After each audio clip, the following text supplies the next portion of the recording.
선생님 정말 재미난 뉴스를 하나 말씀드리겠습니다. 아, 한국에서 네. 민주주의 정상회의가 열렸습니다, 선생님. 네, 네. 열렸습니까? 예, 오늘까지입니다. 하고 있군요. 블링컨이 왔다 갔어요. 맞습니다. 블링컨이 월요일 날 블링컨. 왔다 갔고 미국에서 그 국가안보회의 NSC예요. NSC면 좀 제일 높은 데죠. 그렇죠. 거기서 한국을 민주주의의 투사 네, 이렇게 축켜 세우면서 이 3일 동안 저 민주주의 정상회의를 열었습니다. 네. 선생님 어떻습니까? 제 민주주의 정상인가요? 그러니까 이런 것도 어떻게 보면 한국에 네. 있는 한국인들 예. 열받게 하는 짓이잖아요. 이러면은 미국이 네. 자기들 그 사실 한국 사람들 아직 미국 많이 좋아하지 않습니까? 네. 이거 확 그냥 잡치는 건데요, 진짜. 그러니까요. 그러니까 미국이 제가 예전에도 계속 얘기했지만 미국이 말하는 뭐 민주주의, 인권, 자유 이런 것들은 다 네. 자기들의 세계 지배를 위한 정책 도구거든요. 네. 그래서 허울. 이중 기준이죠, 정확하게. 네. 우리말 잘 들으면 민주주의 국가, 우리말 잘 들으면 인권이 보장된 나라. 전에 그 사우디 얘기 네. 드시면서 말씀하셨죠. 그렇죠. 중국이나 사우디도 다 그런 태도로 돼 있어요. 똑같은데 갑자기 우리말을 안 들어. 그럼 그때부터 비민주, 권위주의 국가, 네, 네, 네. 뭐 그다음에 인권을 침해하는 나라로 네. 매도하잖아요. 이거 정말 미국이 자기들의 정치적 목적, 이익을 실현하기 위해서 악용하는 하나의 도구들입니다. 네, 그러니까 네. 전혀 이런 거는 객관성이 없다라고 말씀드릴 수 있고, 문제는 한국에서의 반미 감정을 한번 추적해 보면 네네. 80년대에 반미 감정이 처음 터져 나왔지 않습니까? 그 전까지는 한국을 반미의 무풍지대라고 불렀어요. 네네. 그만큼 한국인들이 미국 문제에 있어서는 겁이 많고 무서워했고 네. 또 숙미 떠받들기도 했고 이런 숙미, 게 공미, 국미 이렇게 공포 강했는데 80년 광주 민중항쟁 때 그 네네. 당시에 미국의 태도, 그러니까 군사 동원을 허용하고 그렇죠. 작전권이 실제로 미국한테 있는데 있었고. 군대를 동원시키려면 미국한테 허락을 받아야 되는데 맞습니다. 허락해줬다는 거죠. 허락을 해줬고. 공수부대를. 네, 그 다음에 항공모함을 파견해서 부산에. 그 위력 시위를 했고 네네. 그 다음에 또 하나는 그 뒤로 광주의 피바다 위에서 탄생한 전두환 정권을 전폭적으로 지지했다는 것. 여기서 반미 감정이 폭발한 거예요. 니네들이 무슨 인권과 민주주의를 떠드는 나라냐, 이 나쁜 제국주의 국가지. 어떻게 전두환을 밀어줄 수가 있어? 광주 학살을 통해서 광주 학살을 지지해버리는 미국의 모습을 보면서 이렇게 터졌다는 거군요. 정체를 알아챈 거죠. 정체를 알게 된 그 전까지 거군요. 환상에서 깨어났어. 그래서 방화원, 미 문화원 방화 사건이 연달아 네, 터진 네, 거예요. 네, 네. 그러다가 절정으로는 이제 문화원을 점거했었죠, 학생들이. 예. 자, 이런 사건들을 통해서 반미가 쫙 한국 사회에 이제 터져 오르기 시작합니다. 원래부터 뭐 반미 이런 게 아니고 네, 그런 네. 사건을 보면서 80년대를 기점으로. 네, 네. 그래서 80년대 반미가 엄청 고조되기 시작했어요. 예. 88년 서울올림픽 때는 놀랍게도 미국과 그 당시엔 소련이 붕괴하지 않았을 때입니다. 네. 구소련. 시합하면 소련을 응원했습니다. 미국하고 소련하고 시합을 하면요? 네. 그 정도였어요. 국민들이. 미국을 그만큼 싫어했어요, 그 당시에. 그러니까 한이게 상승세를 탄 거죠. 네네. 미국 꺼져라. 핵 갖고 너희 나라로 돌아가라. 네네. 그러다가 소련이 무너지고 미국이 세계 1급 패권주의 국가로 초강대국으로 등장하자 네. 사람들이 또 쫄았죠. 이야, 이거 괜히 또 다시 공포. 반미 분위기에 편승해서 내가 괜히 미국 욕했는데 기록에 혹시 남아있진 않을까? 앞으로 이렇게 했다가는 큰일 나겠구나. 네. 그러면서 반미가 확 죽어요. 아하. 90년대 이후에. 예. 다시 막 숙미, 친미 뭐 이런 게 한국을 지배하기 시작하죠. 네. 그 기간이 상당 정도 있었는데 어허. 지금 다시 한번 역전되고 있다. 예. 그 이유는 윤석열 덕분이에요. 아니 이렇게 치면은 정말 그 북한이 말한 것처럼 윤석열이 뭔가 그 북한의 명분을 다 넘겨준 1등 공신, 특등 공신이라고 그러던가요? 반국가 세력이라 할 수 있죠. 반국 이 친북 세력 아니에요? 그럼 진짜 윤석열이 이적단체, 이적단체. 수계라고 할 수 있죠. 반미 세력인 것 같은데.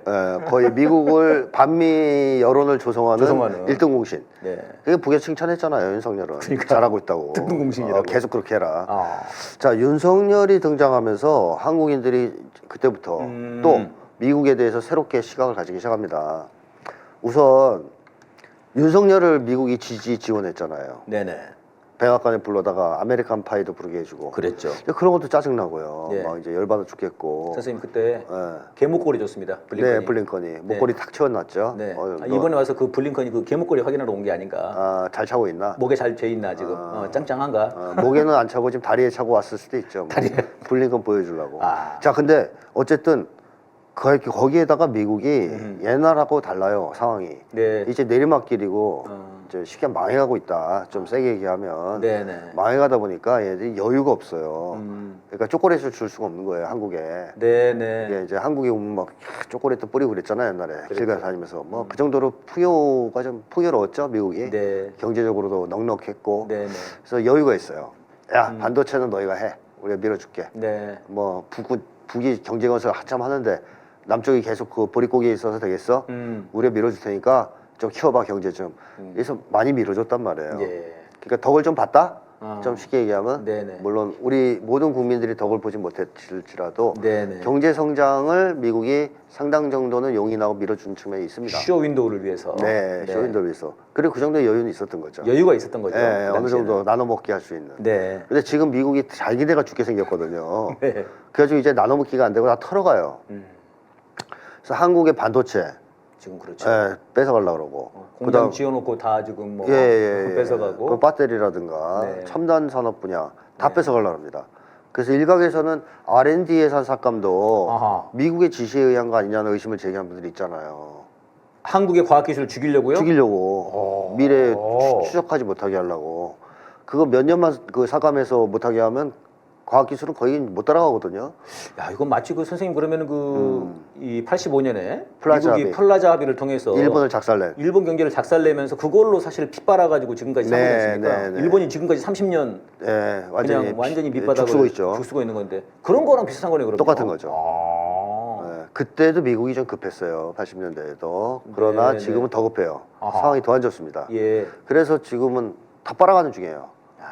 그리고 이게 국민들 눈에도 당연히 보이죠. 예. 옛날에는 좀 안 보였어요. 주는 것도 있는 것 같은 느낌도 있었는데 아. 지금은 보니까 미국이 우리한테 주는 건 없이 탈탈 털어가고 있거든요. 그것도 국가 경제를 말아먹을 정도로 심각한 네네. 상황이죠.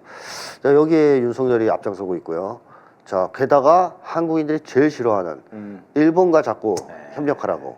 이거 좀 크죠. 예, 계속 압박하고 그다음에 일본 군대 끌어들여서 한미일 군사 훈련하고 그러니까 이런 여러 가지가 한국인들이 미국에 대해서 다시 생각하게 만드는 네. 계기가 되었고 진짜 우리 편인가 이런. 그다음에 네. 다 확인해 보니 아니거든. 네. 미국은 그런 적이 없었거든요 한 번도. 예. 그래서 반미 감정이 다시금 불타오르기 시작했다. 80년대 이후에 제2의 반미 항쟁의 시대가 열리는 거 아니냐 이제 예. 앞으로 그런 생각도 듭니다.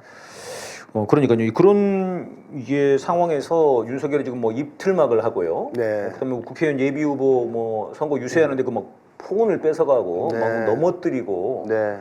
그다음에 지금 이제 최상병 사건 은폐해버리고 네. 이종섭은 좀 도주대서로 내보내고. 네. 그 민주주의가 사실 아무것도 없는데 한국에. 거부권 9번이나 해서 9번 하고. 네. 그 민주주의 투사가 아니라 이거는 미국의 투견 아니냐. 그렇죠. 이제 그런 얘기가 나오는 거고요. 맞습니다. 스웨덴 그 연구소에서는 한국이 좀 독재화되고 있다. 네, 그렇게 얘기를 그렇게 하더라고요. 보고 있죠. 네. 참. 그러니까 오히려 이런 게 미국에게 악수 같아요. 그렇습니다. 오히려 반미 감정을 부추기는. 네. 그러니까 반미 감정, 니네 배우가 누구야? 그러면은 그건 블링컨이었다. 미국이었다. 이렇게 말해야 되겠습니다. 네, 오늘 또 한 시간이 훌쩍 가버렸는데요. 네, 오늘 마지막 노래로는 그 요즘 한참 많이 뜨고 있는 이채양명주 가지고 제가 곡을 좀 써봤습니다. 신곡입니까? 또? 네, 그렇습니다. 신곡인데, 네, 여러분 그 이번 총선에서 잊지 말자. 그러면 시민분들이 이거를 만들어낸 말이에요. 네. 그래서 이태원 참사, 최상병 사건, 양평 고속도로, 네. 명품 백주가 조작 이거를 이제 앞글자를 따서 이렇게 네. 하고 있는데요. 여러분 이번 총선에서 이 기세를 몰아붙여가지고 반드시 승리해야 되겠습니다. 그런데 이제 지금 몰려 있는 윤석열과 한동훈 이런 놈들이 선거 부정, 그다음에 또 끔찍한 사건, 네. 그다음에 국지전 이런 것들을 일으킬 수 있기 때문에 눈에 불을 켜고 완전히 이번에 그냥 작살내는 그런 네. 총선을 치렀으면 좋겠습니다. 선생님 오늘 수고하셨습니다. 네, 고맙습니다. 고맙습니다.